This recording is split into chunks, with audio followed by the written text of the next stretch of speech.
In the late 1800s, certain inventors and scientists and engineers realised that if you used a camera to take a series of photographs in quick succession, opening and closing the shutter roughly 24 times in a second, then this strip of photographs could be run through a projector onto a screen and it would appear as if the image was moving. In the 1890s, audiences in France would gather in public forums to see these moving images displayed on a large screen with musical accompaniment. The Lumiere brothers showed audiences things they had never seen before, moving images of real, everyday life. Workers exiting a factory, a couple sharing a kiss on a park bench, or a train pulling into a station. But as if this wasn't groundbreaking enough, another pioneer called Georges Méliès realised that this new invention called cinema could be used to create art. By using costumes and actors and sets and props, Georges Méliès was able to manipulate film to tell stories. He used clever editing tricks in which he could make people disappear with a puff of smoke. He could make fairies fly around a room, and he could make a rocket crash into the eye of the moon. In 1896, Georges Méliès made a movie set in an old Gothic castle in which a bat transforms into the devil and a skeleton appears in thin air. This is now regarded as one of the first ever examples of horror cinema. Join me as we continue exploring the evolution of the occult and we witness the birth of horror cinema as we enter the magical world of Georges Méliès. Welcome back to the evolution of horror. My name is Mike, and as ever, I am your host. If you're tuning in for the first time, then welcome. On this podcast, we explore and dissect the evolution of the horror genre by looking at particular subgenres across several weeks. We are currently in the middle of exploring the evolution of the occult, and this week, as the intro suggested, we're going to be going back further than we've ever gone before on this podcast. We are going to be talking about the birth of horror cinema and pretty much the birth of cinema itself as we explore the world of Georges Méliès and look at some of the earliest examples of horror films made by him, such as The Haunted Castle or The Manor of the Devil or whatever it's called from 1896. Not only that, later on in this podcast I'm going to be joined by Freudian cinephile Mary Wilde and her Projections podcast co-host Sarah Cleaver, and they are going to be giving me their thoughts and their unique perspectives on occult in cinema. Very, very excited for that. But first of all, we're going to delve into the birth of cinema and talk Georges Méliès. So I had a little sit down and a chat with a wonderful guy, someone I've worked with at the BFI now for a couple of years. He's a filmmaker, he's a film historian, he's a writer, he does all kinds of stuff, and he was the perfect person to sit down and chat to me about this subject, and you will soon discover why. So here is my chat with the brilliant Jon Spira as we discuss all things Méliès. Okay, I'm welcoming to the podcast Jon Spira. Hello, Jon. Hi, Mike. How are you? Very good, thank you. How are you? Very well. Good. Thank you so much for being here. So, first of all, just for people out there who don't know anything about you yet, just tell me a little bit about yourself, sort of who you are, what you do. Okay, well, I guess primarily I'm a filmmaker.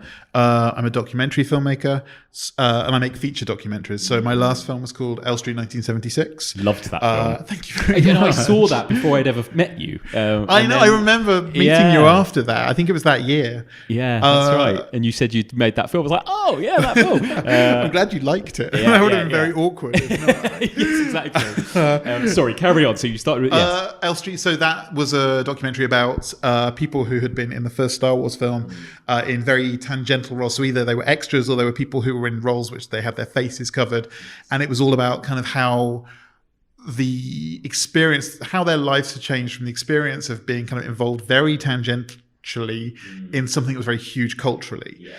And I'd kind of been witness to that a little bit. So I made a documentary about 10 people who were all in the first Star Wars film, and it just looked at kind of the impact on their lives. So that's kind of what I'm interested in. I'm kind of very interested in people who are kind of in the shadows of kind of like culture. My first film was called Anyone Can Play Guitar, which was also about Radiohead and the music scene they came from. Nice. And it was also about kind of bands who didn't make it. So it's kind of That's what I'm interested in. That's kind of what I tend to make films about. Yes. I'm also a writer. I'm a film writer. So I've written books about films, which I think we're probably going to talk about the new one. Yes, yes. And increasingly, I'm a video essayist as well, which seems to be a new career, which is really exciting. Really exciting. I've kind of found myself manoeuvring into that as well, coming from a sort of TV production background. It's like, oh, now it's video essays and stuff, which is great. Your BBC ones are just amazing. Oh, thanks, man. Thanks. Well, they're written by other people, so I just get to do the fun bit, which is edit them together. But it's and to see those in the mainstream, to see those on iPlayer, where young people can really access those, it just makes me so happy, because we do live in a kind of weird culture right now where those kind of things are kind of happening on YouTube by people who don't really know what they're talking about. Exactly. So it's so nice to see people who know what they're talking about make them and have them kind of front and center in culture. So you're killing it with it. Oh, thanks, man. It's one of those really tricky things as well, I'm sure, as you know, where you've got you've got one sort of one pull one way going, this has got to be quick and snappy and good for social media and all that stuff, whereas also you kind of want to, I'm like, oh, I could double the length of this if I wanted to, let it breathe a bit, and there's so much more to say.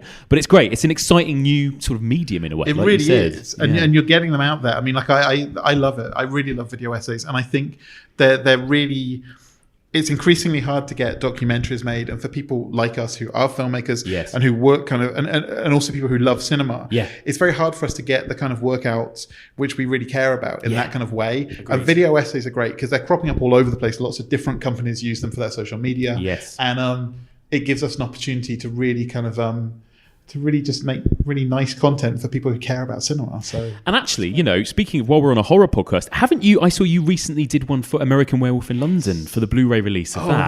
Oh my god, that's so like cool! My favorite film. What a film! What a film! I mean, like that is one of my favorite films of all time, and yeah, it's really crazy. I found out that Arrow were doing it, and I've never really done, I'm not usually this kind of bold, but I just got in touch and I kind of said, let me do something. Can I do a thing? And they were like, yes.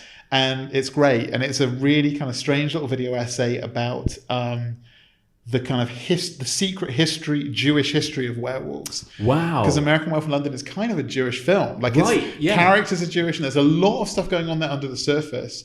And weirdly, I don't know if you might want to edit this out. But the book that we're going to talk about, the Méliès book that I'm writing, when I launched that on Kickstarter, bizarrely, I was on the tube one day and we pulled into West Hampstead Station, which is the first one kind of out from the underground. Yes. Oh no, it's Finchley, whatever. We pulled out from the actual underground. I was with my wife, and a message pops up on my screen that says, John Landis has sent you a message. Oh my God. I couldn't speak. I held my phone up to my wife and she was like, just wait till you get home. Just wait till you get home. And he had sent me this lovely message about how excited he was about the book, how Joe Dante had told him about the book. Oh, and I'm reading this shaking. And I was like, do I reply to him? And Jen said, just wait till tomorrow, because you'll look very keen. So wait till tomorrow. Really think about what you want to say. Maybe then read it a few times before you send it. Then do it. So I sent him a reply, and then he sent me a reply straight back. And I'm like, am I pen pals with him now? This is amazing. Really weird. So we wrote a little bit backwards and forwards, and he still heckles me on Facebook, on Kickstarter, because it's taking a long time for me to get the book printed. Right. And when I got the job with Arrow doing the video essay, I actually got in touch with him and I said, look, I don't want to misrepresent anything in the film, so can we have a chat about it? He said, sure.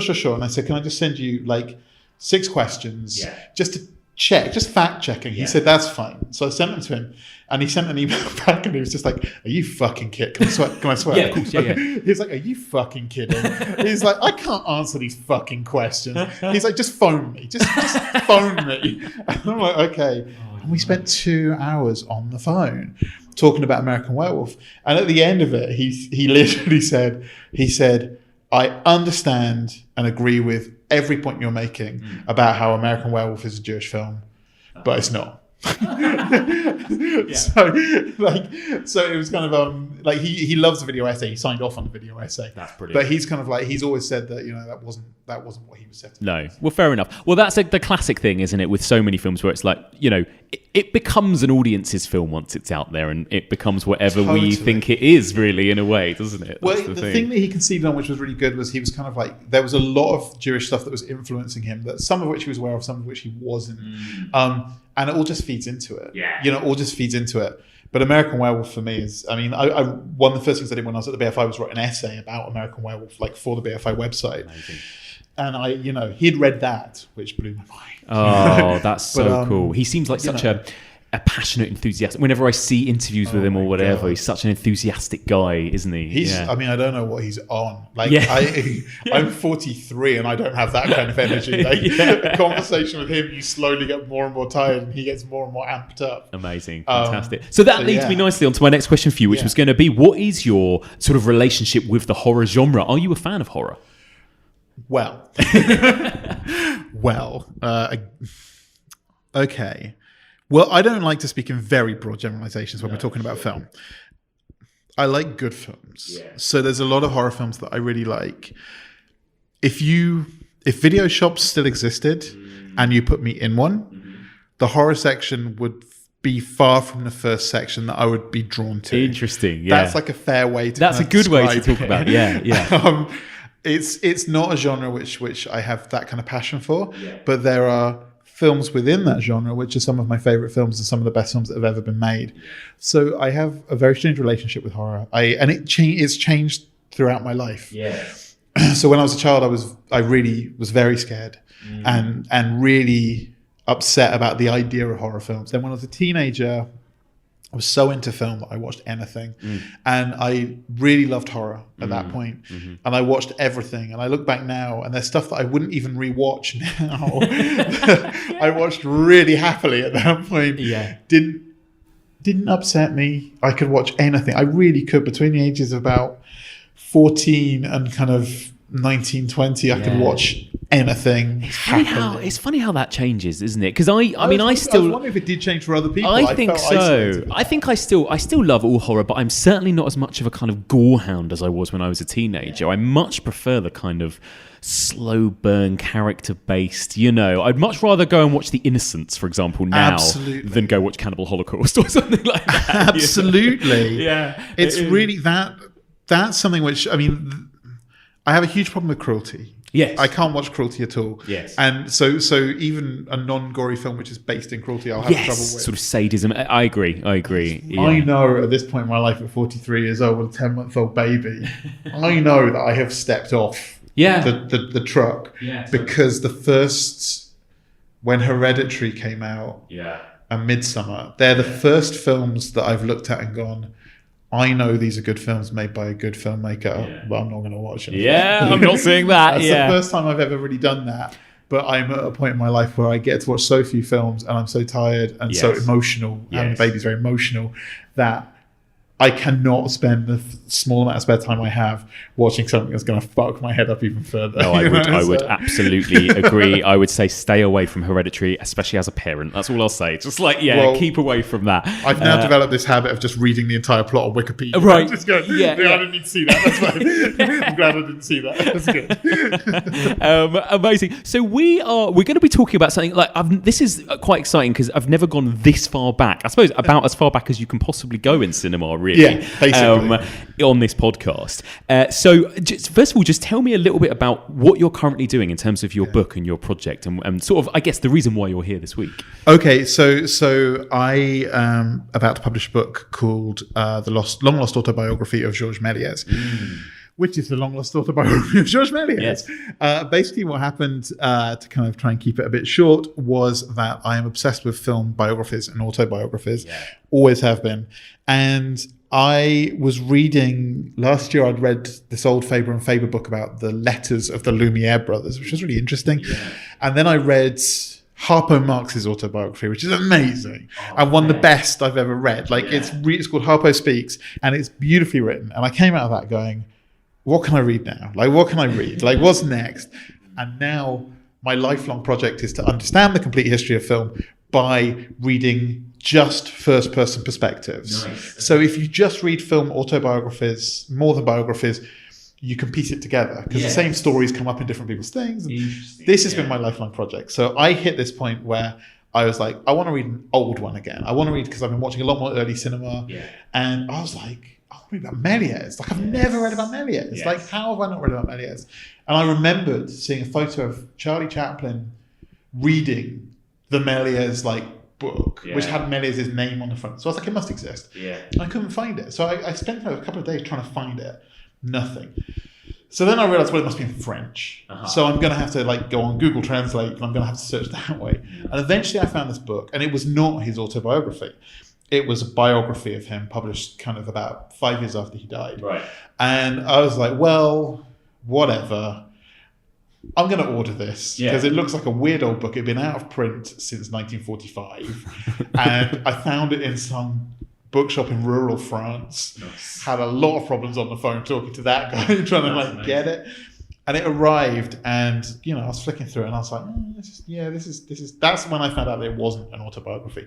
But in the back of it, there was a section that was his autobiography, and it was just like an appendix, and it was like handwritten, kind of like it was just his autobiography, and I was so confused as to why it's just in the back there. Yeah. So I had it translated, and it was the weirdest thing that I'd ever read. It was hilarious, and it was written in the third person. So I was just like, is it his autobiography? Because he's referring to himself as in the third person, as Méliès and stuff. So I went on this ridiculous kind of journey of research to try and work out what the hell was going on. And eventually I found out it was his autobiography. It was written in the third person because he'd written it for someone else. He'd written it for a journalist. And because it turns out Méliès was such a big character, he was quite controlling. So when I'm surmising this after all this research, it feels like he kind of went, well, I don't want this guy writing it. I'll just write it for him, and they can publish it and put his name on it and stuff. That's brilliant. I was just like, how is this book not in the world? Like, I don't understand this. Like, he's one of the most important people in film history. Yes. How is his autobiography a secret? So I did a ton of research just trying to find out what was going on. And what I found out was that there is, if you're interested in finding out about Méliès, there's like nothing. That's okay. So interesting, yeah. There's a bunch of academic books about him, which are not for the everyday consumers. Yeah. And I've read all of those. And there's a great book called Marvelous Méliès, which has been out of print since 1970 something. And there's a bunch of stuff in French, which his kind of great granddaughter published. It looks like kind of almost self-publishing, small press publishing. Right. And that's kind of it. So I just got very motivated. I've always done projects on Kickstarter. Yes. Like my films I've always funded through Kickstarter, and I've funded 2 books through Kickstarter. So I just went, you know what, I'm going to publish this. This has to come out. Yeah. So that's what I've done. I've gone on this whole journey of getting it translated, and then fully annotating it because it needs a huge amount of annotation, because he basically, I spoke to his great granddaughter. Wow. And she basically said he just lied the whole way through it. Brilliant. And that's the project. The project is me publishing this book, and it ended up even being kind of a much bigger project than there's a lot more in it. So it covers the whole history of film up until Méliès. I mean, this guy created so much about film, the tricks, the processes, the technology of it, and even the story of his brother, which is a long lost story. His brother was a filmmaker too, but none of his films exist. But the story of his brother, who journeyed around the world making films with indigenous people. Wow. So there's so much there. There was so much that was not in the public eye, and I got really frustrated about that. So I wanted to just make the definitive book, which at the center has his own autobiography, but then also is accessible and tells you everything you need to know. So that's incredible. That's absolutely incredible. Well, congratulations. Thank you very much. So great. So I want to ask you, I mean, it's an interesting one to talk about this in the context of horror, because actually one of the very first conversations I ever had on this podcast was with Kim Newman. On the very first episode, I had Kim Newman, and I said, is horror as old as cinema itself? How far back does horror go? And Kim sort of said, well, it depends if you consider, Méliès and the films he made as horror. Yeah. And some people would say they are. Some people say they're not. What's your sort of position on that? On some of the films that we might talk about shortly. Do you think that he made horror films? That's a really interesting question. There are two parts to that. Yeah. Firstly, I would say, the film most specifically we're talking about is The Haunted Castle. Yes. Which you could technically call the first horror film. Yeah. It's the first time on film, as far as we know, yes, that you really did have demons and bats and ghosts and skeletons and people being scared and then people defeating the baddie. Yeah. So you could say technically that's a horror film. But you could also look at it and say, did it scare people? Was it designed to scare people? And that's where the other answer comes in, which is that you have to know the context in which these films were being made. Yes. And you have to know a bit about Méliès to kind of really understand where he was coming from with it. Yeah. So, going even further back to the dawn of cinema. Yes. Méliès started out as an artist. He trained as an artist when he was a child and a kind of young man. And then he became an industrialist. His father made shoes. And his father started from nothing and built up a really amazing business making shoes. And he roped the whole family into this. And one of Méliès's jobs was technical. Like he made the machinery that made the shoes, and he was really good at that. He was very well educated because his father had already made money at the time he was born. He was the youngest in his family. His father had already made some money, but his father was also he kind of encouraged him. Like I think he had a deal with him where he would pay for him to go to art school, but he had to come back and work in the family business. Great engineer, great mathematical mind, very creative. So he was an artist and he was a technical wizard. He, as a young man, comes to London, and he doesn't speak English at the time. And he comes to Leicester Square, and he goes to the Great Egyptian Hall, and he gets to know Neville Maskelyne, who was the greatest illusionist in London at that time. He's a name that's kind of somewhat forgotten. And he also makes friends with David Devant, who's a bit more famous, who is also an illusionist, but kind of more gothic and more scary and that kind of thing. And they kind of start to teach him the basics of being an illusionist and magic and this kind of thing. Yes. Méliès takes that back to France, and he starts as a magician. But he's more of a showman than that. Méliès is this hugely creative kind of character. I mean, you watch one of his films and you know that everything came from him. And you start to understand how creative he is on every kind of level. So he goes back to France. He starts his own theatre called the Robert Houdin. And he gets involved, and he becomes kind of the forefront of a movement called phantasmagoria. Have you heard of phantasmagoria? Yes. So that is like the big lost art. And this is the thing this was what preceded cinema. And it was the trick of you had magic lanterns at this point, which were pre-projectors, and you had slides that you projected and they moved. So you'd have a devil and his body would be painted on one part of the slide and his arms or wings would be painted on another slide. You'd shine light behind it and you'd move the other slide and it looked like his arms were kind of trying to get you. So magic lanterns were a trick that had been around for a little while. What Phantasmagoria did was, and what Méliès specifically did, was he was a master at this. And he would have 9 or 10 magic lanterns, all hidden. And you'd go into a room and he could make it look like it was raining. He could make it look like the fires of hell were coming up. He was such an artist, and he was so technically clever that he could operate all of these magic lanterns in kind of tandem with each other. You had smoke, you had him projecting on and through screens, you had sounds kind of going on and stuff. So he was doing horror before horror, and that was genuinely scary. Like audiences went to these shows and they were genuinely scared. When he first started making films, to him, film was part of Phantasmagoria. And he integrated it into that. So I'm pretty sure something like The Haunted Castle, which was quite an early film for him, I think it would have been included into a Phantasmagoria kind of show. So maybe there were kind of, the castle was extended around the theatre, and there was other stuff happening in your peripheral vision and things like that. He was very interested in incorporating film into live shows. He did a very strange experiment, which none of it survives now, where he worked with a very popular singer and he filmed him. It was actually the first time electric light was ever used in film ever. And he had about 30 lights on this guy. Like the suntan this guy must have had. Those really scary lights, those early powerful electric lights. because he was filming inside for the first time. Everything was filmed outdoors on sunny days in early cinema. And he filmed this guy on the stage at the Robert Houdin so that he could play a trick on the audience so it'd be the right size.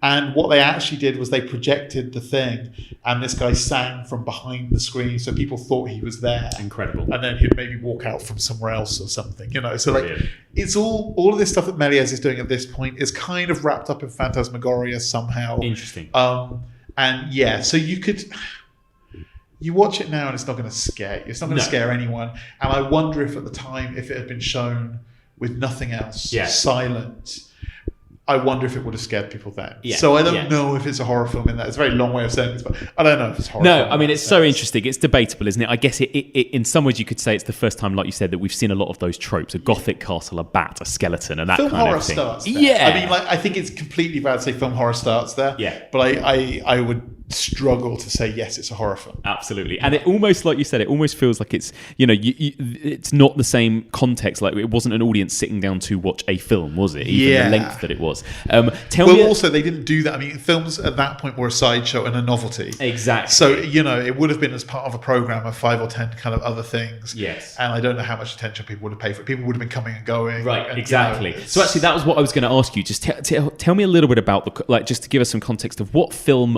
was at this point. Maybe, you know, the Lumiere brothers as well, and kind of what they introduced, and then maybe what Méliès kind of introduced from there as well. Sure. So you're starting with the Lumiere brothers, which is kind of everyone's starting point for film. Yeah. Like, the Lumiere brothers were, the reason they're credited as being the fathers of film is they were the first people to privately and publicly invite a group of people to watch moving celluloid film passing in front of projected light and ending up on a screen. Yeah. Okay. And the Lumieres, bizarrely, really didn't give a shit. Like, it was a novelty for them. Yeah. They were so uninterested in it. They didn't pursue it, really. Their company carried on making films for a bit. They didn't care. They cared. The brothers themselves were trying to make color photos. Yeah. That was their passion.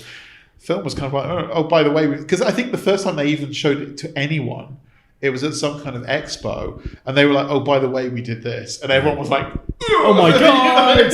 Well, that's another really interesting thing, I think, in the discussion of, you know, is horror as old as cinema? Because, you know, there's, and I don't know how true this is, you might know better than me, but, you know, the story of the audience sitting down to watch the train pulling into a station and freaking out because they were seeing this train come towards them. I mean, in some ways, you could even argue that was one of the first horrific experiences people had with film, you know. My theory on that is that that's the first experience of a film producer overselling something. I don't buy it. It's the marketing. I don't buy it. Yeah. I don't think people ran out of screen. I mean, maybe they did, like the same way maybe people vomited when they saw The Exorcist, but but everyone didn't. I can't believe that was the prevailing kind of thing. But I guess there must have been something in a way startling to seeing a moving photograph all of a sudden, and the thought of that now is so hard to think about, that what that would look like for the first time. We can't get our heads around that because we've all grown up with it. If you can step out of that and remember that there was a time on this planet when nothing could be recorded in that way. Yeah. And even at that time, you know, if you sat for a photograph, you got into your Sunday best and exposed it for half an hour or whatever, you know. Like, the idea of seeing something captured and then played back and preserved was crazy. Yeah. So that was a really pregnant time. And what really happened was, it's kind of interesting. So the Lumieres, in 1895, they did 2 screenings on the same day. They did an invited screening of a handful of their films, maybe 8 or 10 films. And they were doing a public screening after that. Yeah. And at the invited screening, it was for kind of industry people and for kind of friends. And by sheer chance, Méliès had an office in the same building as their dad. So he was friends with Auguste Lumiere. He was friends with the father. Right. And he invited him. Right. So I don't think he knew the Lumiere brothers, but their father invited him, you know, come and see this thing. And Lumiere and Méliès goes along, and it blows his mind. He's there at the first ever screening, really, of this stuff. And it blows his mind. And he immediately says to them, sell me a camera. Yeah. And they say no. So he comes to London. And he finds a guy called R.W. Paul, who becomes important in British film, who was what was he? Was he a watchmaker? He was some kind of he one of his skills, he used to do it with Nickelodeon machines, is that he could look at a piece of technology and replicate it for you. Cool. Because this is kind of almost pre-patent or patents one. You could kind of get around it. So he comes to London and either R.W. Paul makes him a camera or he buys one of R.W. Paul's cameras from David Devant. There's kind of argument about that. And Méliès becomes, the reason that Méliès is important is because he's the first person to bring art to cinema. At that point, it was all pretty much documentary. There might have been like a silly slapstick. I think there was like a silly film of someone doing something silly. But Méliès is the first person who recognizes the artistic possibility, and really the first person. Guillermo del Toro gave a beautiful quote about it when he won his award for The Shape of Water, where he basically said that there was a moment in cinema where it split between documentary and fantasy, and Méliès was the man who guided film towards fantasy. And it's not an overstatement to say that everything that we see now in science fiction and fantasy and whimsy comes from Méliès. It's all there in his work. It really is. It's fascinating. I remember as a student, you watch the Lumiere brothers stuff and you go, oh, it's obviously very interesting from a historical point of view, but you're watching just like people exiting a factory or two people sat on a bench or whatever. Then you watch Méliès and you go, oh my God. And suddenly there's bursts of colour and there's magic tricks and there's, and it's so much more. Even today, I think these films... still don't know how he did something. No! In some ways, it's even more impressive, isn't it? That's the thing. So just to build on that, how would you describe a Méliès film? What kind of films did he make then? Magical. Like they were. He, in later life, in the book, you find out that he actually got quite resentful later in life for being seen as someone who just made what's known as fairies, which are kind of films about fairies, essentially. Because he did also do documentary and he did also do kind of historical reenactment films, like reconstruction films. He could do whatever. He could do anything. He was the most talented guy. I think he was the most talented guy in cinema history. I think it's him and Kubrick and nobody else. Like they're at a level where, and Méliès was so far before Kubrick that you almost have to go, wow. So he kind of, you would describe his films generally as being magical theatrical films. So everyone's wearing crazy costumes. The props are really kind of magnificent and over the top. The sets are beautiful, hand painted, kind of forced perspective, theatrical things. They're just beautiful. And he also had a style which was absolutely his own. He it was of the time. It was of the kind of 1890s. So you can recognize it as being that time, but you can see a film of his and it's him, and you can see when people are paying homage to him because it was a definite style. Interesting. It was a theatrical, painted, magical style. It was over the top. He appears in a lot of his own films, not always in costume, sometimes very, very blatantly as himself. And he is the most charmingly pompous, arrogant man you'll ever see. The smug look on his face, so funny, the whole way through these films. But because he's a genius, you love it. I love that. If he wasn't as good as he was, you'd go, look at that awful man. But because no wonder they cast Ben Kingsley to play him. Wow. No, that's really interesting. It is, and I guess it was still, like you said, in this context of a kind of like a theme park attraction type thing, right? Like a kind of carnival type thing or a ghost train type thing or those kind of And that frustrated him. And he was very upset about that because he never felt he got the audience that he deserved at the time. He felt that his work was so, and he's right, by the way, but he felt his work was so far above the audience that he got that it really upset him, because the audiences who were going to the theatres who were appreciating art wouldn't have dreamed of stepping into the kind of places that were showing his films. And it's really interesting and really sad that it wasn't until much later, when he was quite close to death, really, that film historians came about as a kind of group of people, and he got the recognition he deserved as an artist. That is pretty sad. And by then he couldn't get a film made. By then his career was completely over. And that was a frustration to him to the grave. How long was it until film started to become something that was actually, respected by critics? Are we talking going forward into the sort of D.W. Griffith days? Yeah, pretty much. Yeah, I mean, he was actually, Méliès was the first person to really have a cinema. Yeah. Because when he changed the Theatre Houdin into a purpose-built, we're just going to show films here, that was the first permanent building where you went to watch a film. Yeah. So he predates not cinema, but cinemas. Yeah. The culture that we know now is not what happened then. These films were quite short. They were one reel, couple of reels, and you would watch a program of them, and maybe it was kind of people coming and going a lot of the time. Yeah, it was a sideshow. Yeah. So I mean, at the point where, maybe you're looking at someone like Edison when Edison Studios started making more narrative-based things. Yeah. And Méliès did make narrative. He made a combination of things. But it was certainly before Méliès that really happened. It was just an entertainment. It was a novelty. And how many of his films are there? How many have survived? How many are lost to us? Do you know? So he made around... he made around... There's an incredible guy who I've got a very long interview with in a book called Serge Bromberg. Serge works for Lobster Films in Paris, where he owns Lobster Films in Paris. And he is the film geek of all film geeks. You'll never meet someone like him. And he single-handedly said, we are going to find out about Méliès. We are going to work out all of his films, and we're going to find them. And he actually did this incredible thing, which Bryony Dixon, who's the head of Silent at the BFI, she told me this great story, which was that there was a silent film festival somewhere in the world, and Bromberg said, we are having a meeting, and he got people from every film archive in the world to this meeting. Wow. And he said, make a list of what you've got.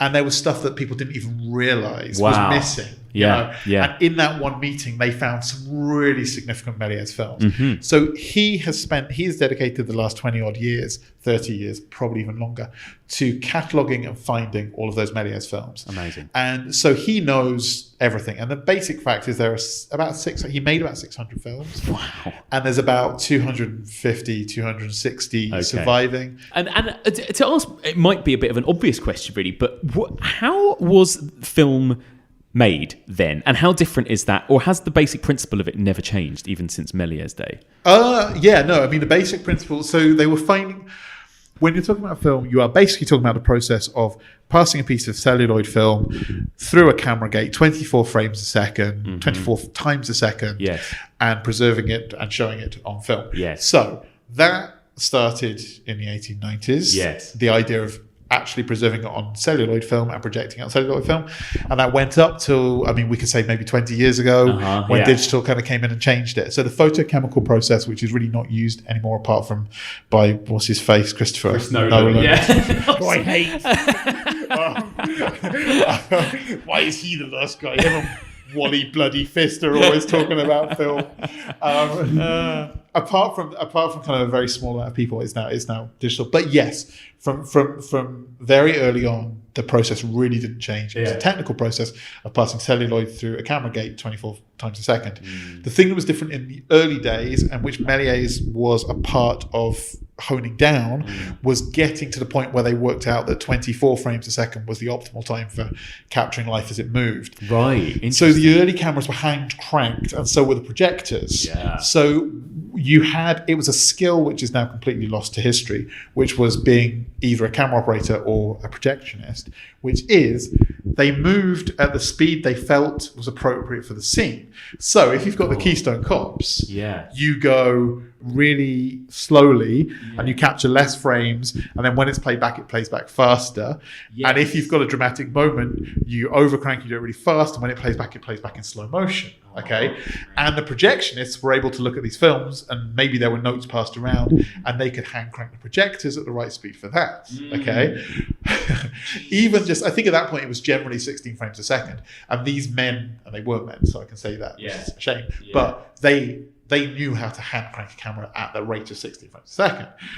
Which has caused a lot of problems. It's the reason when we were growing up that silent films looked so shit. Because they were always sepia and playing really fast and they looked really stupid. And now you've got software which can work out frame rate, correct it, and you're watching these films now and you're like, this is art. This is genius. You look at Buster Keaton and Chaplin, even, the kind of the incredible kind of German-like films that Dr. Caligari, and you just go, when they play the right frame rate, you just get, it's amazing. So Méliès was at the time just before they standardized frame rate properly. Yeah. He was also at a time, there's a great story in his autobiography where he buys a ton of film, because there's only a few people even producing celluloid film that you could use. And he buys a ton of it from Eastman, and he gets it back to his lab, and he finds out there's no sprockets in it. So he has to hire a man to make a machine that can produce sprockets, and then he has to by hand go through, in the dark, go through rolls of film, getting the sprockets exactly kind of properly kind of spaced. And he talks about like almost losing an arm because of doing the punching. So at that time, they were inventing that at that time. So the process has been around for a very long time, and it hasn't changed in theory since the Lumières. There were people before Lumières who kind of did it. Louis Lepronce kind of did it, and William Fries Green arguably did it. You know, so but from that time, that's essentially what it is. Amazing. It's passing film for a camera. Was the camera how sort of big and cumbersome was a camera back then as well? Could they easily just kind of like go outside and shoot stuff or whatever? Yeah, not very. I mean, the early cameras really, they're little wooden boxes. You know, they were small reels of film and they were hand cranked. They changed. Méliès described, he had. I'm going to go off slightly, and if you want to edit out, you can, but I find it really interesting. He had a camera that he basically called the coffee grinder, because it was motorized. He was one of the first times you got into kind of motorized cameras, which meant that you could record at kind of a decent kind of speed. This is slightly later on in his career. Yeah. And he called it the coffee grinder because they had to nail it down because the engine was so powerful that it just like shook the whole building, you know.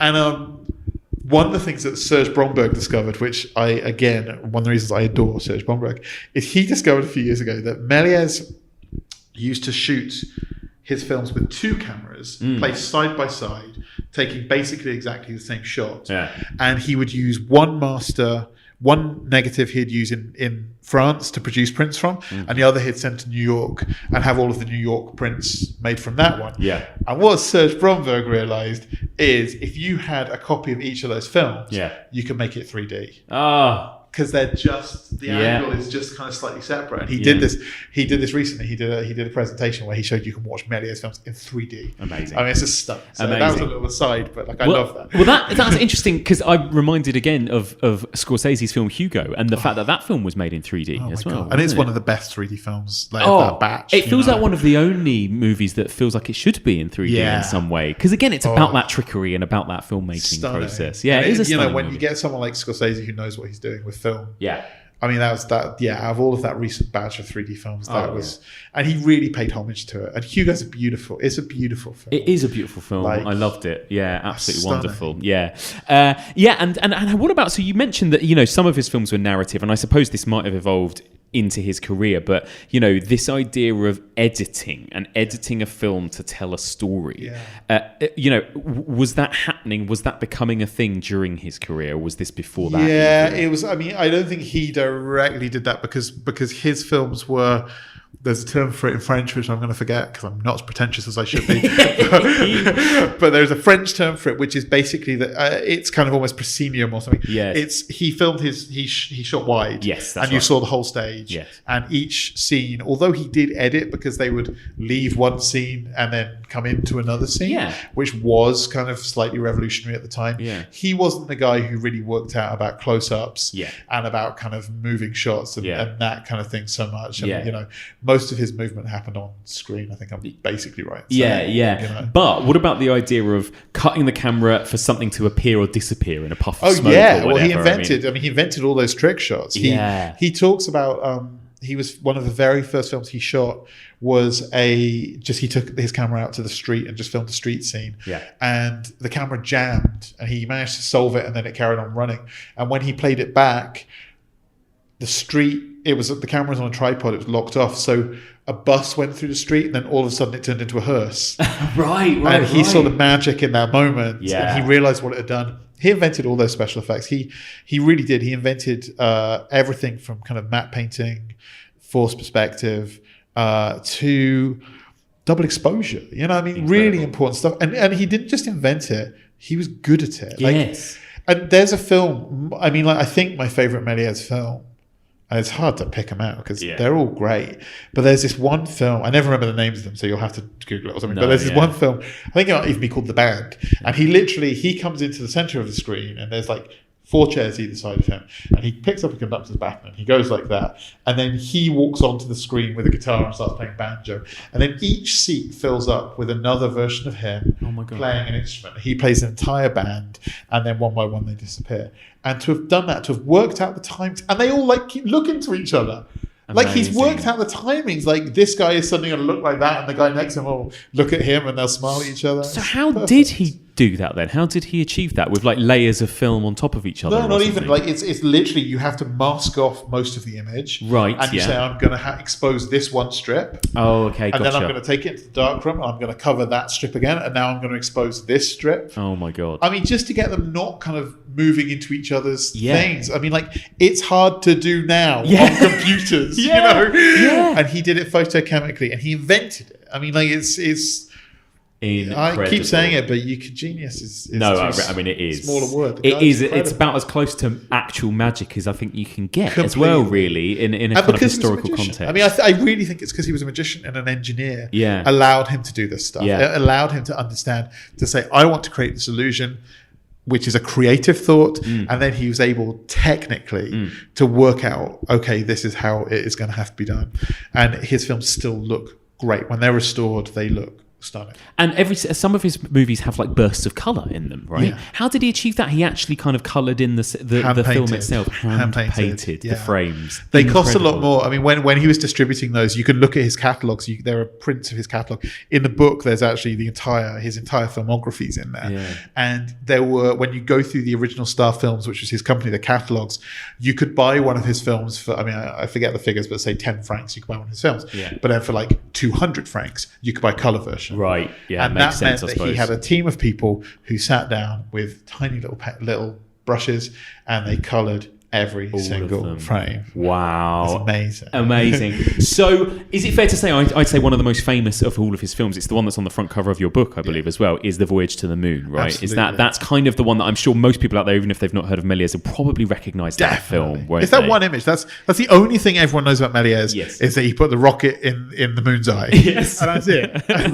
most people haven't even seen the whole film. No. But they know that. Yeah. And that's kind of fine, because that as an image has endured. Yeah. Like anyone who's familiar with film is familiar with that image and can usually say, oh, it was Méliès. Yes. And that's the beginning and ending of what most. It was the same with me. I loved him. I was aware of him my whole life. And until about 6 years ago, when I was in Barcelona, there happened to be an exhibition. Yeah. And I was like, oh, well, I should go and see this. Yeah. Until then, I was like, how can I have grown up kind of with loving him and having respect for him, but going, I've not seen any of his films. Yeah, I just know he put the rocket in the moon's eye. That is it. But that's a reason. There's a reason that that's his kind of enduring film. Is because like it's his best film. It's a great film. It's his masterpiece. Well, I guess speaking of horror, I guess that's an early sci-fi, right? I mean, definitely. That's the birth of film sci-fi right there. Yeah, definitely.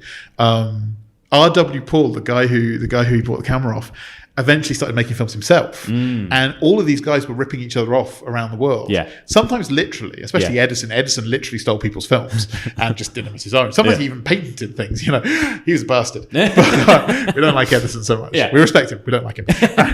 But R.W. Paul, actually, around the same time as Trip to the Moon, he did a film, which I'm going to struggle to remember the name of, where he drove a car up to the moon and it drives around the kind of moon and stuff. And so there was that kind of imagery was kind of starting to come through, but I think you can say that Birth of Sci-Fi is right there in that film. I love it. And it endures because it's a great film. It's so enjoyable. Yeah, it is wonderful. Yeah, it is.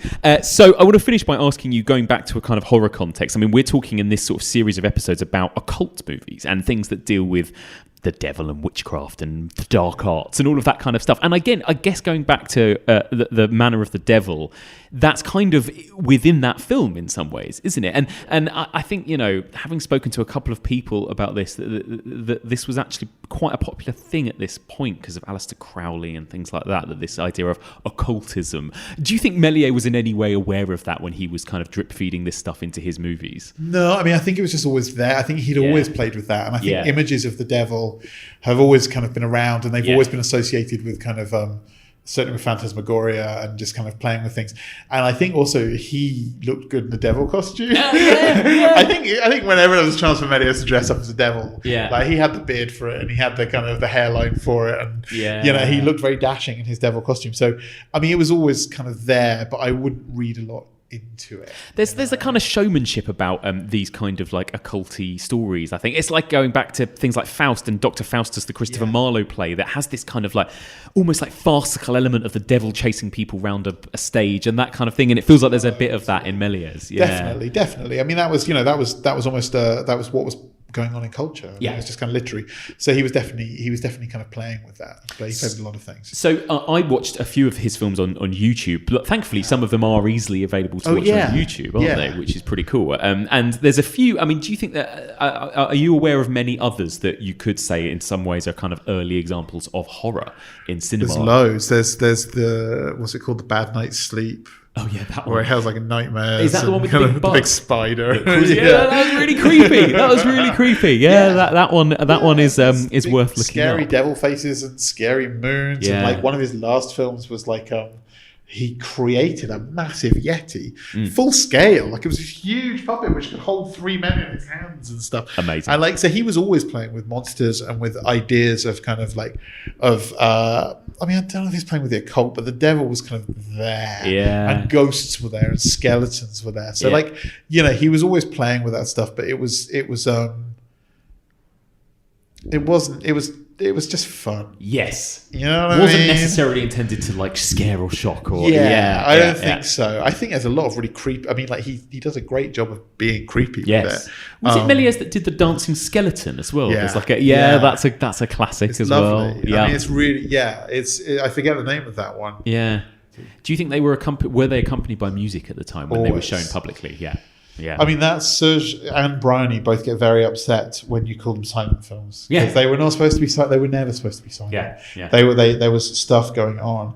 And I think now when you watch those movies with sympathetic scores, I think they're elevated to art every step of the way. I mean, like I get very upset with, I don't know if I should really say this, but I don't care because it's true. Yeah. I get upset with the BFI because I feel that the composers they use and the performers they use here when they're dealing with silent cinema is very, I mean, possibly it's true to the period, but it's so plinky plonky and it fucks me off, quite frankly. Like when you watch something like Nosferatu, if you watch it with no music on at all, it's fucking scary. It's freaky as shit. Yeah, it is. And like when you see great modern composers given that as something to work with, it sends actual shivers down your spine, and you realize that this stuff can still be relevant today. The restored stuff where the negative's looking good, where people are projecting it right and people are playing like the right music with it, it's incredible. And there are too many people who think that early cinema is boring or silly or they laugh at it, and you go, no, you don't laugh at other artists from earlier times. You still revere them. And you don't laugh at musicians from earlier times. You still revere them. And the same should be true for filmmakers. There's so much stuff out there. I mean, The Passion of Joan of Arc. Do you see that film? Incredible. I mean, that's the thing I think of when I think of close-ups, Oh my God. I've never been moved by a film as much as that film. That uncompromising close-up on her.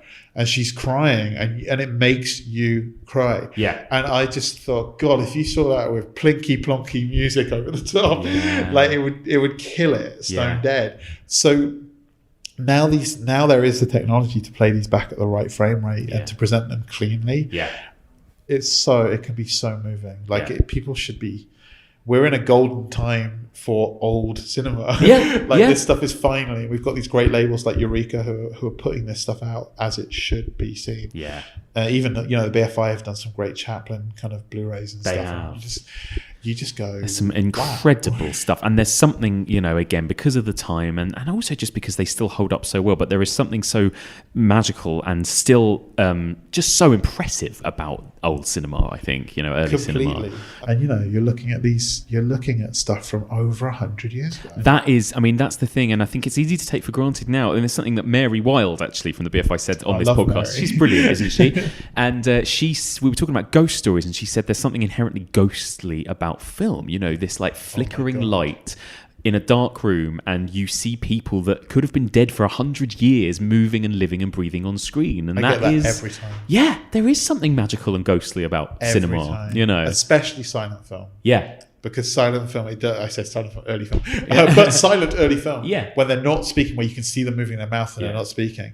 You're absolutely right. It's like when you hear those wax cylinders of the early kind of recordings of like dead people's voices. Yeah, it's absolutely that. And to some degree, getting it back to horror, you can really equate it to that. You're watching preserved ghosts.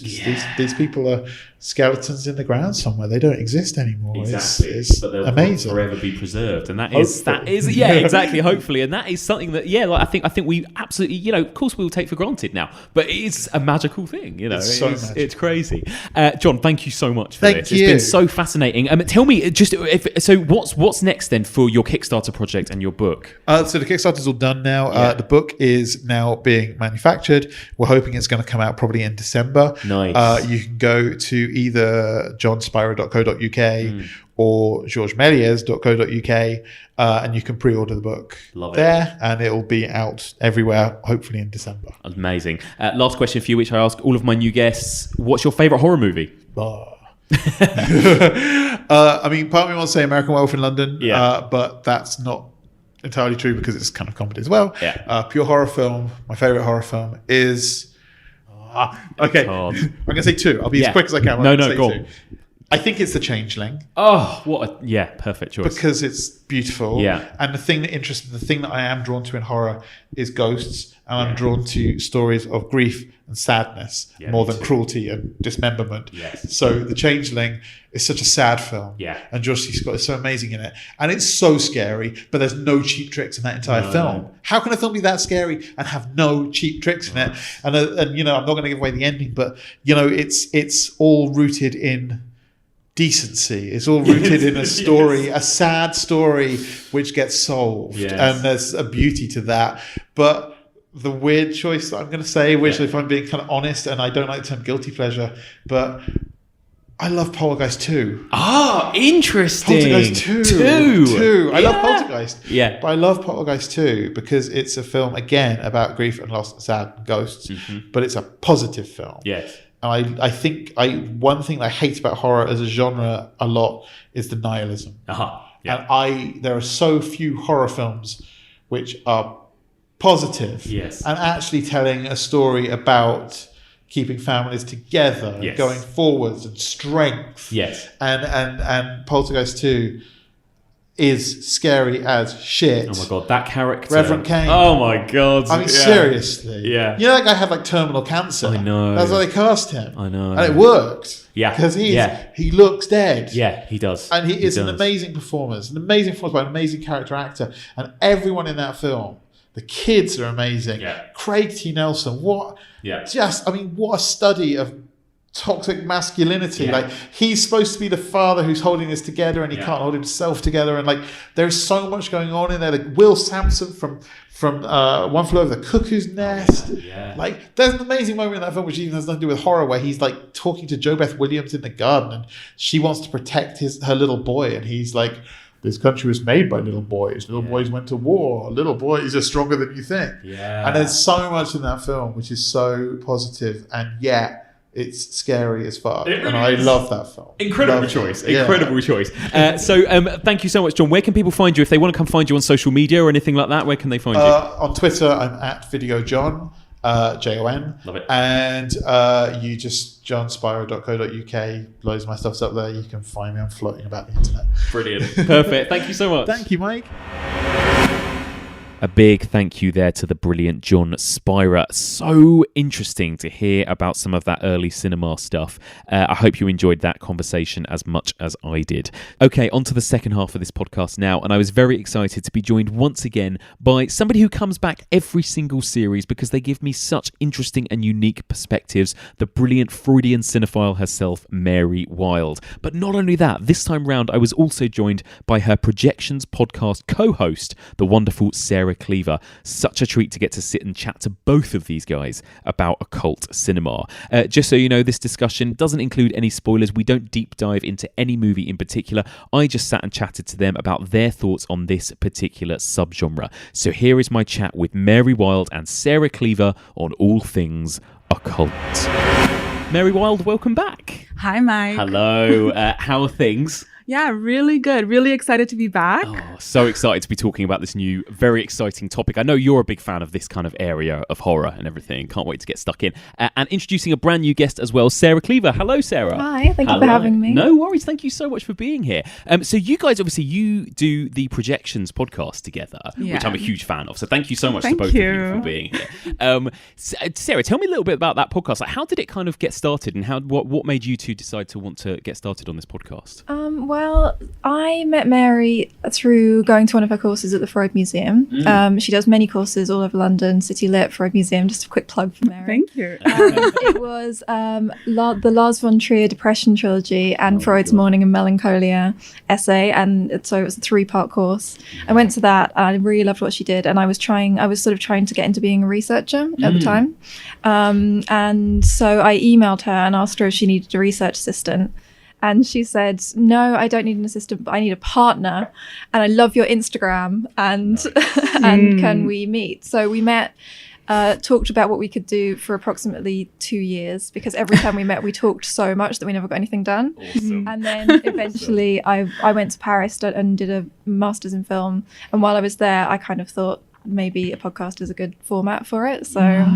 So then when I got back, we started making it. That's awesome. And Mary, tell us again, I know you talked about it briefly last time, but a little bit about the format of the podcast and what the podcast is. Yeah, I mean, it's basically, we're using psychoanalysis as our framework to approach cinema. So we're having analytical discussions. We're uploading episodes within a curated series on various topics. So we've done mental illness represented in film, and we've done fashion films. We're currently... Fashion one was really fascinating. Oh, actually. yeah, cheers. Yeah. Really cool. And I have to say, this is really like Sarah's like mastermind here. Like I'm just along for the ride, I feel like, because she's such a wonderful researcher and producer and co-host. And I feel just, honored to be taking part in this podcast with her, really. We spend a lot of time complimenting each other. Well, I know Sarah as well from experience that it's just handy to get Mary on your podcast to come on and say the clever stuff. It's good to do.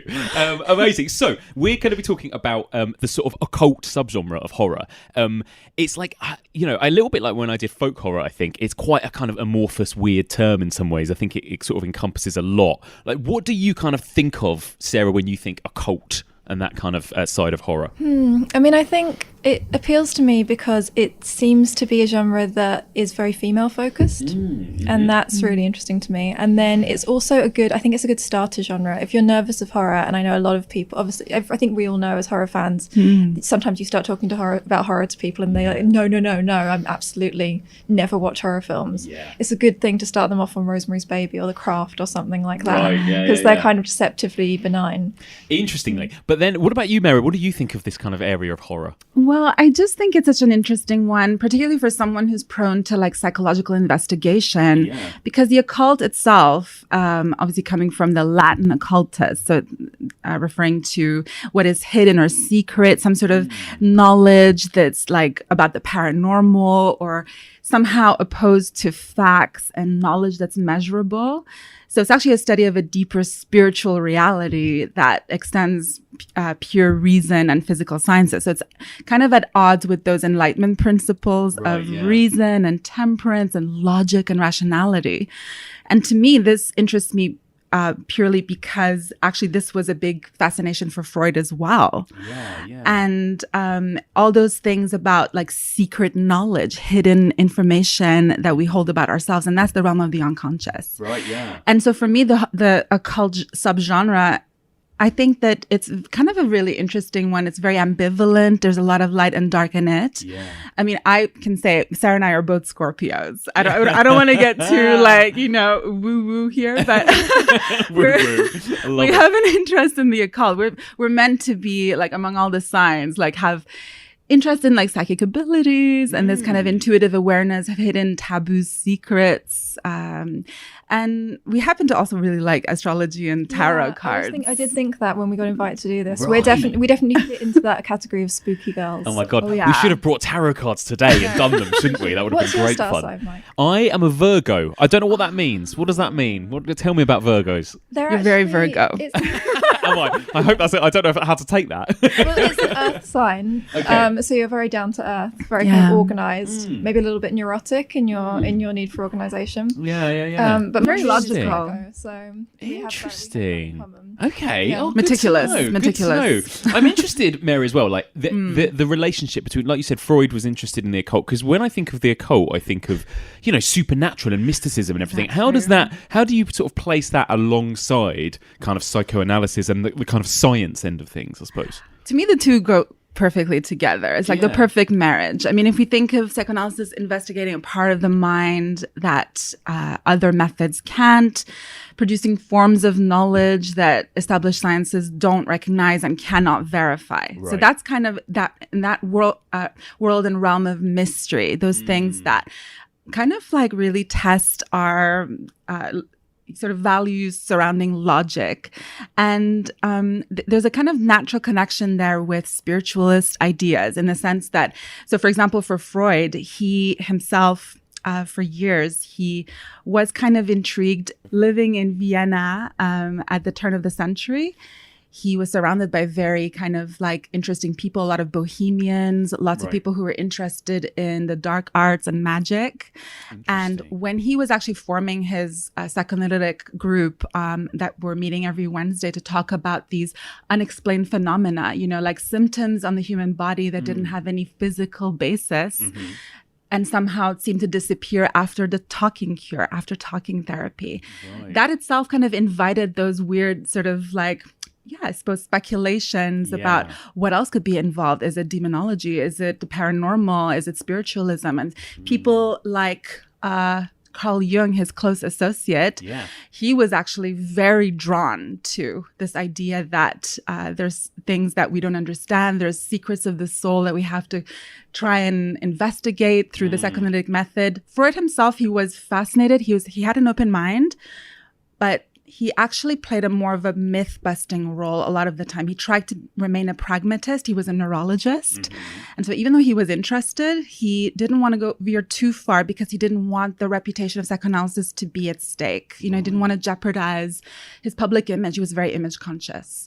So in the end, he ended up kind of like I guess, evaluating those occult, sort of strange, paranormal or illogical phenomena down to, as much as possible, things like the uncanny. Right, yeah. Like theories that were more based on like research and robust thinking rather than kind of fairies down the bottom of the garden. Yeah. It's interesting because, Sarah, you said it's like a good way in a lot of the time for sort of some of these films are quite fun and easy to digest in terms of horror, but then also there are some that I think of that are among the most controversial at the time, maybe. So The Exorcist and The Devils and these movies, again, like what is it about these movies that certain audiences, maybe not so much these days, but sort of 50 or 60 years ago, were kind of really frightened maybe by this area, do you think? I mean, I really wish that I could have been around in the 70s when The Exorcist came out. And I've tried to ask people, there's this kind of family story in my family of my uncle as a teenager going to see The Exorcist. And my grandmother, he said he was going to the cinema with his cousin. And my grandmother said, you are not to see The Exorcist. And he went and saw The Exorcist. And they were so scared. They said that they were so scared that on the way home, they went into a church to put holy water on themselves. And I emailed him and said, why would you think that would make you any less scared? Yeah. And he just said, Bonnie was Catholic. She seemed to know what she was talking about. And I was just terrified because nothing had ever been like that before. Wow. You'd only had monsters in scary films and things like that. You'd never had something happening to a little girl like that. And maybe because it's so linked with religion or Catholicism or something. I suppose so. And also just the fact that that Catholic Church is they really react to things, you know. They condemn things and get really sensitive about things, and so that just kind of adds to the hype. Because does, you know, occultism mean Satanism? Is it the same thing in your opinion, do you think? I mean, because I think that's the association a lot of people used to classically sort of take, isn't it? Yeah, I think maybe it's kind of, when you say cultism, you're opening up this door to forces that are kind of ambivalent. You know, there's potential for, let's say, empowered magic, where you're, you know, manifesting things and events for yourselves, and that could be a positive thing. But at the same time, you're also leaving yourself vulnerable to dark forces that could have an influence on you. Yeah. You know, and I think that, of course, when we're talking about all those taboo elements of particularly the subject of evil, you know, so I think that's probably why the occult topic in that kind of subgenre of horror, it's kind of fascinating, because we're maybe at different times more so than others, but certainly I think a lot of audiences probably come into it already kind of conditioned with certain values about good and evil. And there's this kind of weird psychological tension to do with confronting that dimension that is socially called to be repressed. So it's like we're already going in and we're not sure whether we should be engaging with this. Is it superstitious? Am I even, by watching this film, like invoking something dark? You know, that's what I feel like Sarah, like you said with The Exorcist, that feels like that there is that connection. Like, you need to go and put holy water on yourself just from watching a movie, which is crazy, isn't it? You know, it seems it. Yeah, it's really interesting. But I mean, the people do have that. I remember, because I'm someone that as a child and a teenager was terrified of horror films and of sort of being brought over to the side in adult life. But there is, you know, there's something really scary about just the object of films. I mean, Mary's got a story about her showing her little sister a cover of a scary film in a video shop, and as a little sister started crying.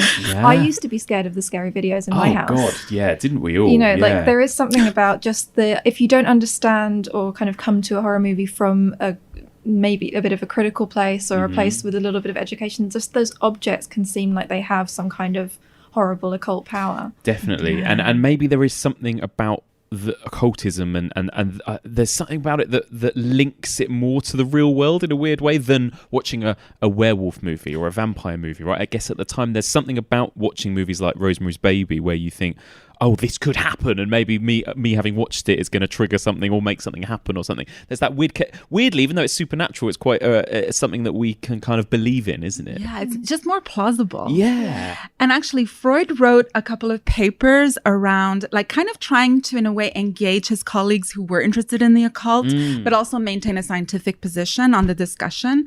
He wrote a paper called Dreams and Telepathy, and another called The Occult Significance of Dreams. So here he's basically saying that the so-called telepathy could be perceived as the unconscious mind trying to send messages to the conscious mind. And so through dreams, for example, you know, whether they're kind of just wish fulfillment dreams or prophetic dreams, if we'd like to perceive them that way, he kind of more positioned those two separate parts of ourselves, the kind of dual-mindedness of us, where I think the subgenre of horror, the subgenre of occult horror films provides actually a language for this strange, misunderstood form of communication between two types of minds, the unconscious and the conscious. Right. So in that way, ultimately, all these films about like secret societies meeting and we don't know what they're discussing. Even something like Eyes Wide Shut, you know, kind of invokes that atmosphere of like, there's this whole world we don't know about. You know, people wielding influence and witchcraft and the devil, all this stuff kind of suggests that because it is unknown, because it's part of a realm of the world that we're not privy to, somehow that in itself is bad, automatically bad. And it's interesting to see just kind of historically how all these films throughout decades, various titles kind of touch on this ever-changing perception of the occult in different ways. There's different reactions. Right. It's really interesting, that, isn't it? And I do think, looking at it, which we'll go into over the next few months, but the way in which, even if you take The Witch, for example, as a figure, that, in the 1920s, you had movies like Haxan, where witches were much more conventional looking witches. And, they were scarier things maybe originally, and then they became suddenly like this more kind of empowered female figure. And now you get most films or TV shows concerning themselves with witches aren't even really horror anymore, or aren't really supposed to be.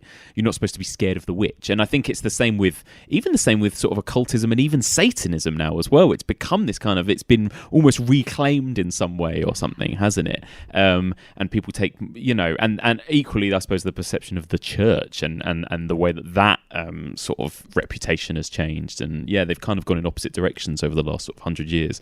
It's really interesting. What do you think it is about occult movies that make them scary, Sarah? Do you find these types of movies scary, and what is it about them? I mean, it depends.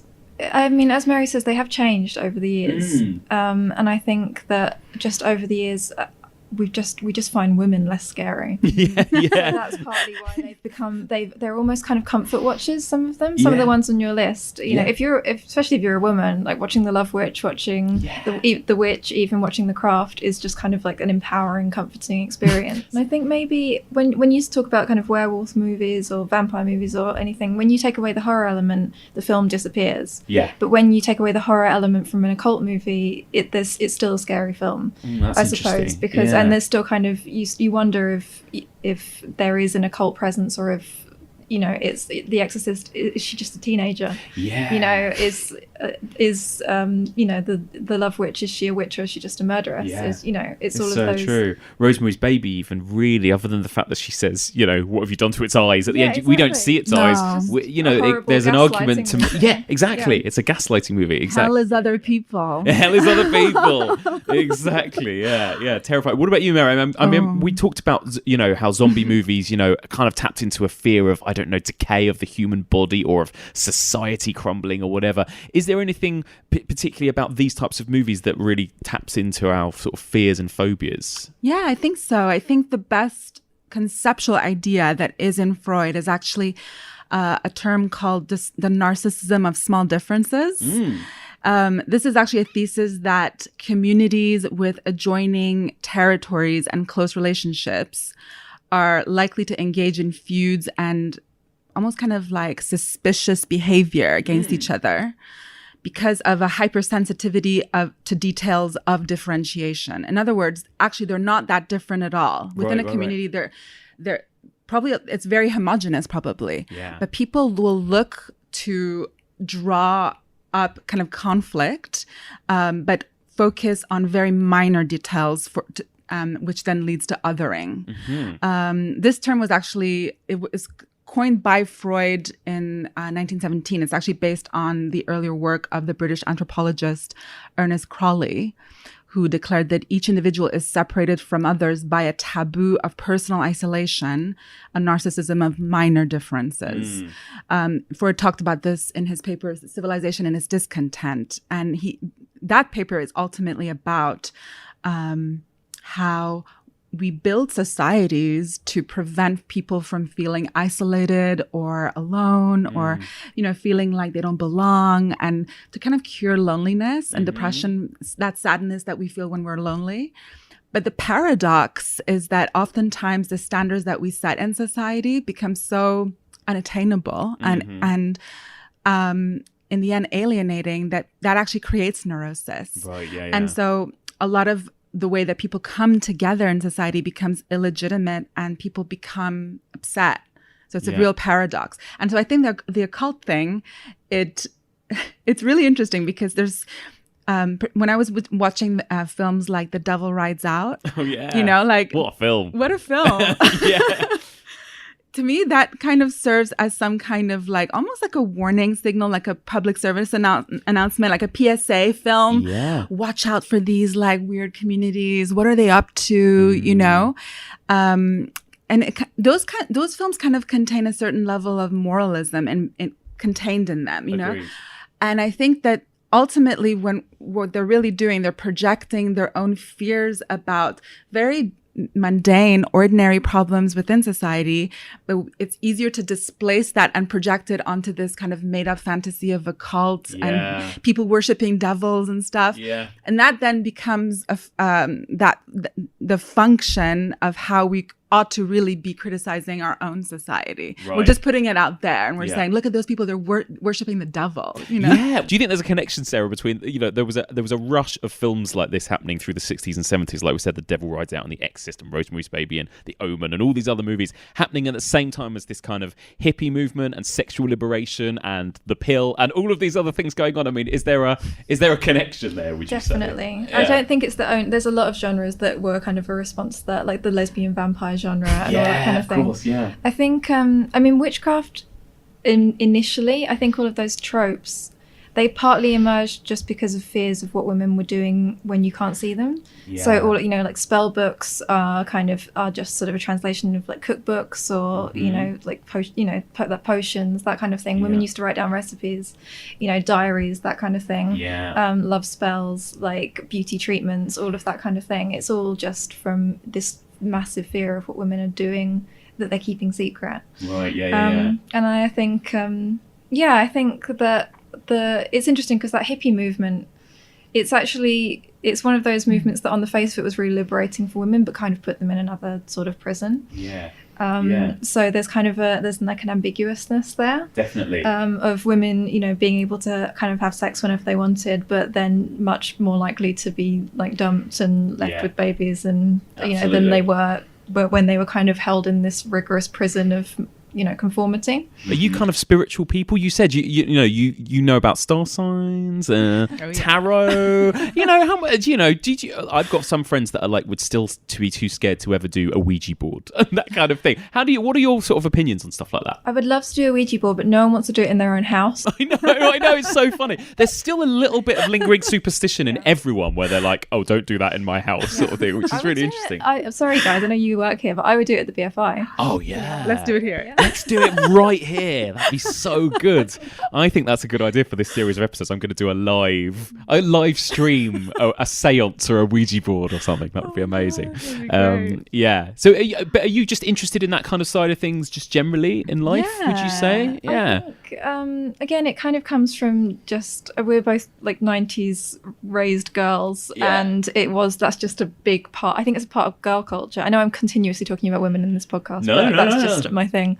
So yeah, it is a bit of girl culture of costume. I think I once in my most desperate moment in life once Googled spell to undo a mistake.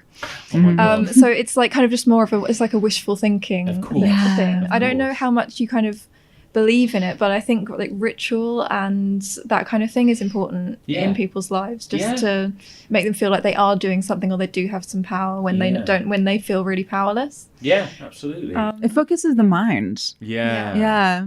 It's interesting. What about you, Mary? Are you the same? Yeah, I mean, I suppose you could say I'm not an atheist. Right, yeah. My husband's Catholic. Yeah. Shout out to my lovely man, Paul. He's, bless him, he's lovely. He's not really a cinema guy, but in this week, while I was prepping for this podcast recording, I was watching a lot of these movies on the list. God. And bless him, he was always like thinking, oh my gosh, you know, like he was concerned. He's praying for our souls right now. Yeah, that's right. Good. It's good to know someone's praying for us. That's good. We're good. We're covered. Yeah. I mean, I personally think that I wouldn't want to rule anything out. I'm pretty open-minded. Yeah. You know, and I think that some people are more psychic than others. Yeah. You know, some people are just kind of more naturally in tuned with something, the unexplained, I guess.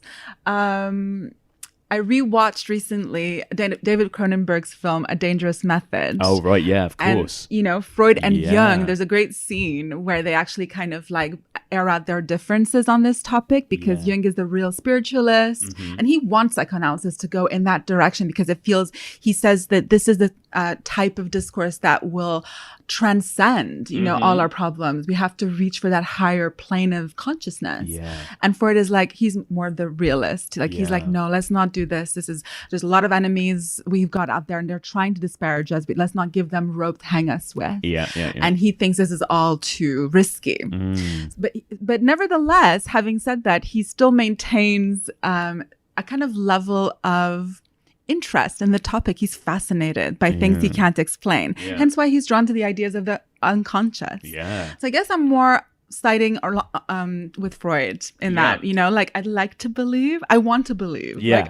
Like, Yeah, totally. Yeah. Never say never kind of Never thing. say never. Yeah. Yeah. I do think that some people are, whether they intended or not, they sort of maybe a little bit, I don't know, they might unconsciously put out bad vibes. Right, yeah. And so there's also this whole thing around like psychogeography. Some people walk into a room and they feel a tension in that room, and then in other spaces they feel instantly relaxed. Yeah. So I'm just kind of more interested in all those kind of like unseen forces, I guess. So let's just talk generally about like some of your favorites. Do you have sort of certain favorite movies of the subgenre? Mary, what are some of yours?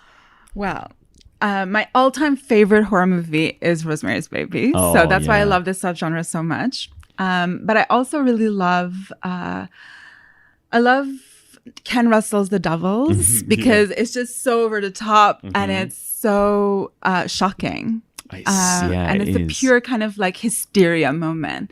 It's still shocking, isn't it? It's still shocking. Yeah, absolutely. I can't imagine what a 1971 audience made of The Devils. Well, obviously it was banned and cut to ribbons, wasn't it? But yeah, you just think, oh my God, like some of that imagery.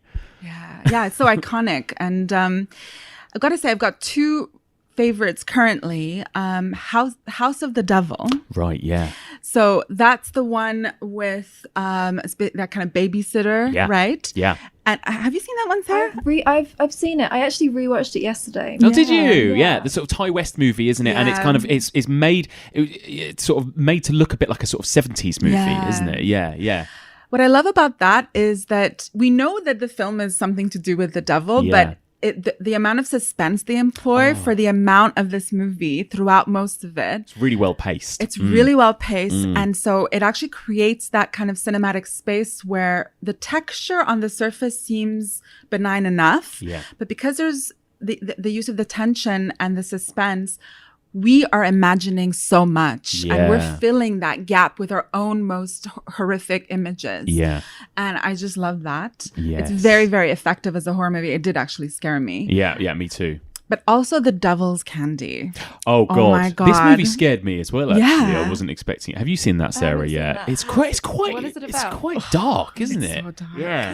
It's so dark. So it's about an artist and his family who move into this house where a terrible murder's been taken place.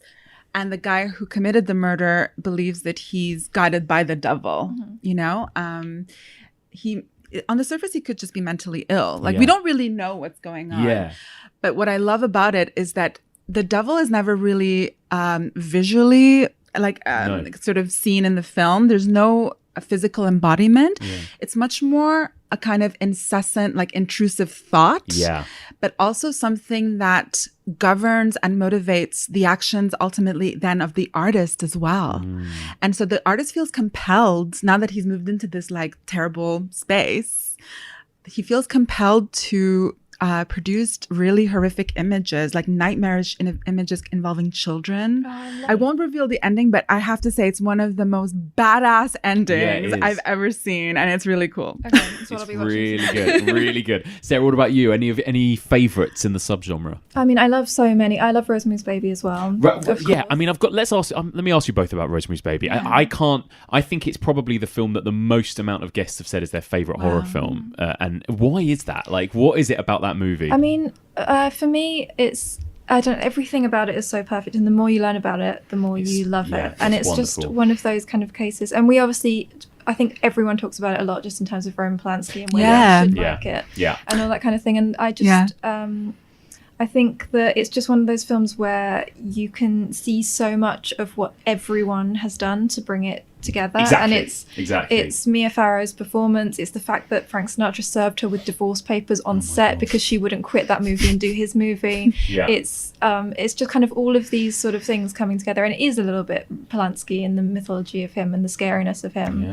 And the Dakota. And the Dakota, everything God, about it is just, I mean, a lot of these, it's actually often those films that have their own their kind of strange mythology, because you've also got The Exorcist, where there was a serial killer on set. Oh my god! And multiple deaths randomly, and the whole set caught fire. And again, it's these satanic movies that they have this kind of like quote unquote evil behind them or something. It's really interesting, isn't it? What about you, Mary? What is it about Rosemary's Baby that you love? Oh my gosh, I love how it looks. I love how it looks. It's just so it's so kind of appealing to look at from a cinephile's perspective. Yeah. But what I think I love about it the most is that I feel like it was a real game changer from a lot of the movies that preceded it, telling stories about women caught up in occult situations. So just for example, taking as an instance, Black Sunday. Right. Yes. So we have a woman that is depicted, and there's so much in Black Sunday that is touching on her body as abject, and kind of, in a way, dealing with those horrific images and the state of her soul or whatever, as some kind of way of processing, actually a lot of misogynistic fears about women, totally. and like a lot of unconscious sort of, I suppose, feelings of intimidation about women's sexuality and their capacity for all those taboo elements that were in place in society. So I feel like Rosemary's Baby was a bit of a game changer because it kind of avoided that path of moralism in connection with like the occult, and here we now have more, I guess, a vehicle for to tell a story about fragmented psyches and how the occult narrative gives us a language for understanding a mental illness, particularly like isolation, paranoia, and psychosis. Yeah. And even though the story is very harrowing, and we see Mia Farrow, I mean, it is a gaslighting movie. It is. It's an abuse movie. It's an abuse movie. Yeah. But because there's also elements of it that are so ambivalent, we as viewers, we go on that psychological journey with her. Yes. Like we're never really sure where we're standing. We're so aligned with her. We hear noises on the other side of the wall, and we see things, but we don't know what's going on all the way till the end. It's wonderful. And it really treads a really amazing line of being like kind of on the one hand quite campy. The way that those old neighbours behave, and the final scene in some ways you could, laugh at. But then there's all of that other really insidious stuff to do with like marital rape, and the most evil, heinous character, I think, is the husband, and I think he is such a like one of the biggest monsters in the horror genre. I think and it's all of that side of it is so disturbing. It's wonderful. It is incredible how it's so old, but you do get so caught up in it, because I think it's got the best almost escape scene of any horror film. That bit when they're at the party and all of the women like come in and they shut him out of the kitchen, and you're just like, it's going to be okay because the women are here. I know, you think, thank God. There's no other, I don't think there's any other film that's done that so well, where you really, really, really do think it's going to be okay. But that's just kind of a testament to how much you're on that journey. And she's not in a kind of isolated house in the middle of nowhere. She's in this apartment in the middle of this busy city, and yet there's no one that can help her or save her.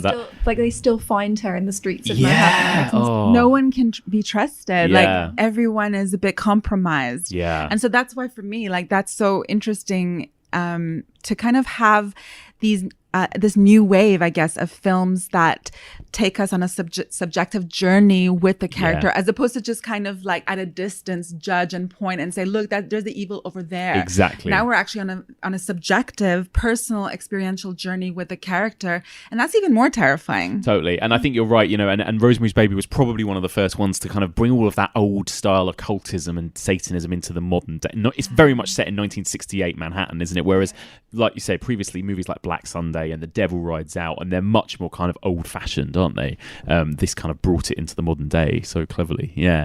So going forward, I mean, do you think that this is always going to be something that we are going to be scared of in horror? The idea of the devil and evil and mysticism and occultism and all of this kind of thing. How do you see it kind of progressing in cinema? I think the devil himself is going to maybe fade out. I think, agree. But I do think evil is just when we really can't understand why someone's doing this. And I think that's always going to be scary. And we're just going to have, it's just going to, I think at the moment, I mean, it is a good time for occult movies. I mean, I did mention Weinstein in relation to Starry Eyes, but that, if you were a victim of not just one terrifying person, but a group of people protecting that person. Again, that is like systemic evil, isn't it, going on? Systemic evil. And it's really hard. It's really hard to kind of, when people are, indulge in that kind of behavior, they do seem like complete otherness, like complete evil. So I think that's what will always be scary, and that's probably why satanic movies are always scary. It's true. Mary, what about you? Do you think they've got a future still ahead of them, these types of movies? Absolutely. I tend to agree that probably the kind of typical sort of portrayals of the devil and Satan might be either adjusted slightly or just kind of more or less disappear. They're going to disappear into comedy, I think. I think so. I would say. I think so. But I think in the horror genre, I think we'll still get the representation of fear in a situation where you feel like people are in cahoots against you. And there's a plot. And you're trying desperately to get help. You're probably isolated, and you feel also that they exert power over you. That's really big.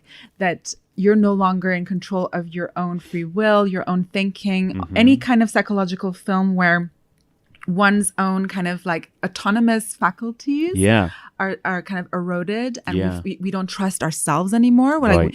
This whole business of, I guess, maybe kind of dark transformation, which is very much at the heart of Starry Eyes, it definitely is. And it is like beastly transformation. I think we've all been in a situation where if someone has been picking on us or bullying us, like those people turn into, like, they do transform into monsters. And it's just now we say, I've been working with a narcissist.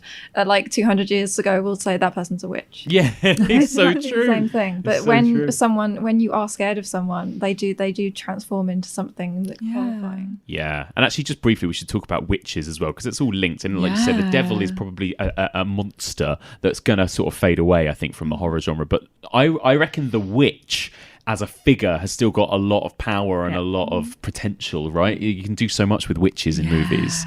And I like how, you guys mentioned The Love Witch, how auteur filmmakers like Anna Biller, they're kind of reclaiming all those tropes to do with the witch, all the kind of misogyny surrounding the gender roles. And they're kind of telling these new stories where there's irony and, there's a lot of like, tongue-in-cheek humor in it. But at the same time, it's reclaiming that discourse.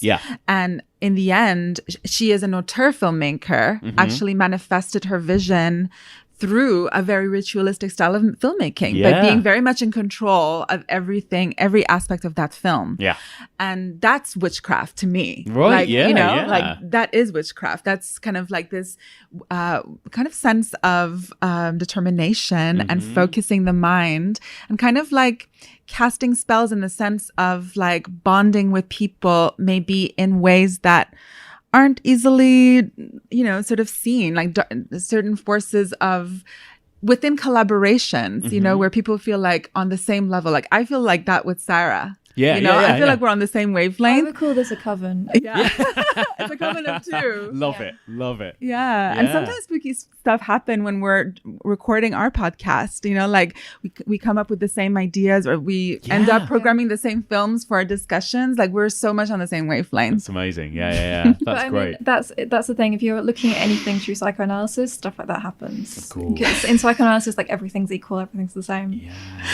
It's spooky. That's spooky. I love it. That's awesome. Guys, thank you so much for joining me. This has been much fun. Such a meaty topic. There's probably so much we could delve into, but it was good to sort of skim through.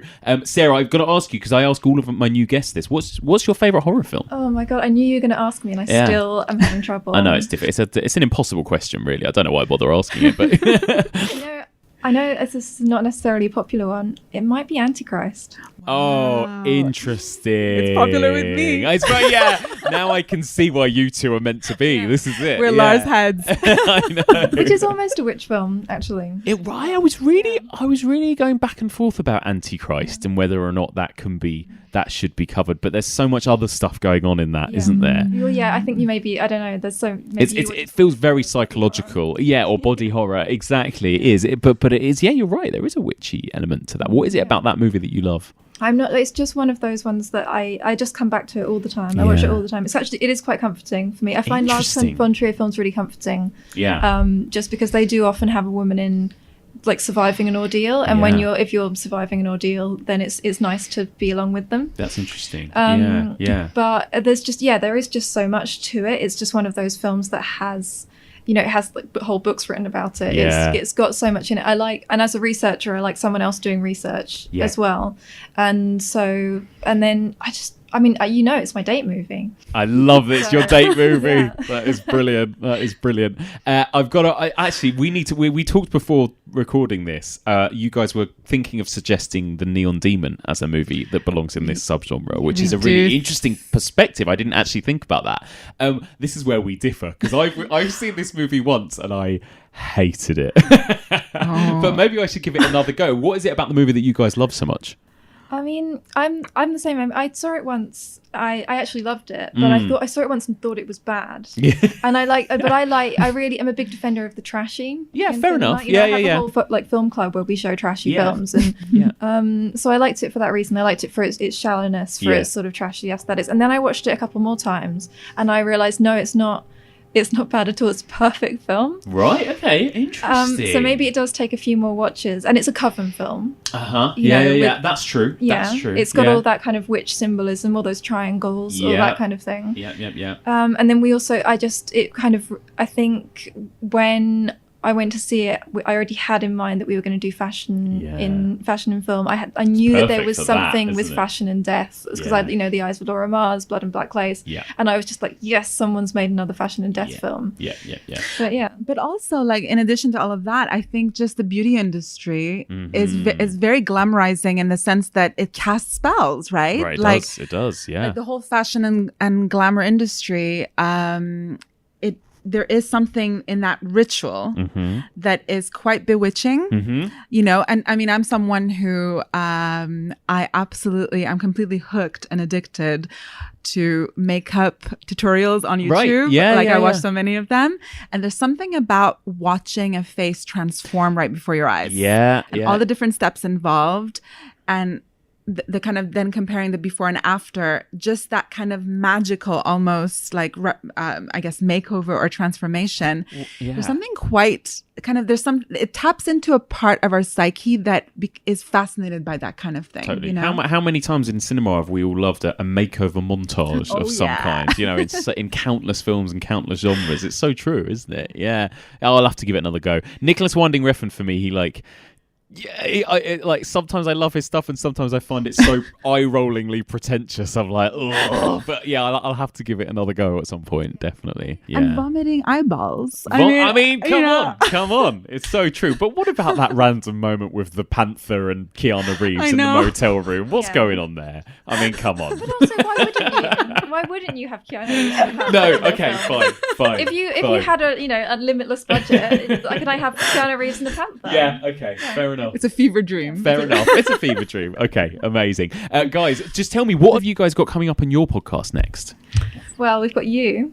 Oh, yes. Amazing. Because you agreed to be a guest. Good plug. But we will be doing a new series on women in horror. Amazing. That's so exciting. Yeah. So from a psychoanalytic perspective, and we've already got like our themes and our ideas kind of planned out. We've got so many ideas. We had to have actually a second series already booked. That's so big. So that's much. Such a big topic. Any witches? I assume you're going to have some witches, are you, in this? For the second round. Right. Witches. The first round, we've got pregnancy, which is an interesting one. Of course. Rosemary's Baby?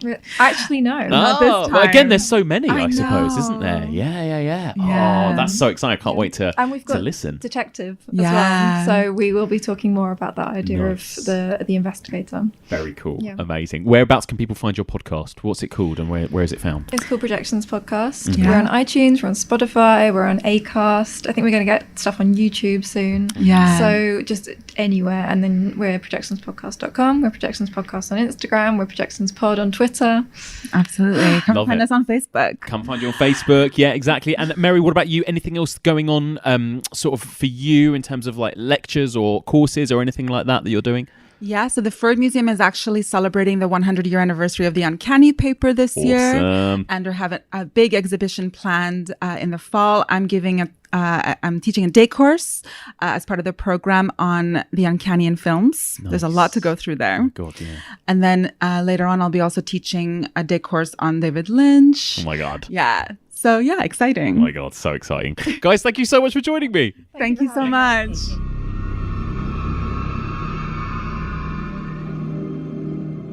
And that's it for this week. Thank you so much for listening, and a huge thank you once again to my just insanely clever and brilliant guests for this week, Mary Wilde, Sarah Cleaver, and of course Jon Spira. What do you think of this week's episode? What do you think of that early work of Georges Méliès? Where do you think the horror genre began? Did it start with Georges Méliès, or would you not really call those films horror films? I'd love to hear your thoughts on this. Get in touch. The email address is evolutionofhorror@gmail.com. You can also find us on Twitter, on Facebook, on Instagram, and on Letterboxd. That's where you can keep up with what movies we're going to be discussing in the upcoming weeks. Simply go to letterboxd.com/evolutionpod. You can also find every other series and episode of this podcast by going onto our website. That's evolutionofhorror.com. If you want to become a Patreon subscriber, you only need to donate $5 per month. That's about £3.80, and you'll get weekly bonus content. Simply go to patreon.com/evolution of horror. You can find this podcast on all major podcast platforms, including iTunes, Podbean, Stitcher, Libsyn, and various others. And if you get a chance, please do take a moment to rate or review us on Apple Podcasts. It really helps the podcast to get discovered by new listeners. I would be incredibly grateful. So next week, where do we go from here? Well, next week we're going to be discussing 2 feature-length movies back to back. I'm going to be joined by a brand new guest. He's an actor. He's the star of the fantastic recent horror movie by Sam Ashurst, Frankenstein's Creature. The brilliant James Swanton will be here to talk about 2 early occult classics, Haxan from 1922, and then we're going to be moving forward into the 30s Universal horror movies as we discuss Bela Lugosi and Boris Karloff in The Black Cat from 1934. Haxan and The Black Cat, both of these discussions will be spoilerific discussions, so please try and track down those movies ahead of next week's episode if you can. So join us next week for all of this and more on the evolution of horror.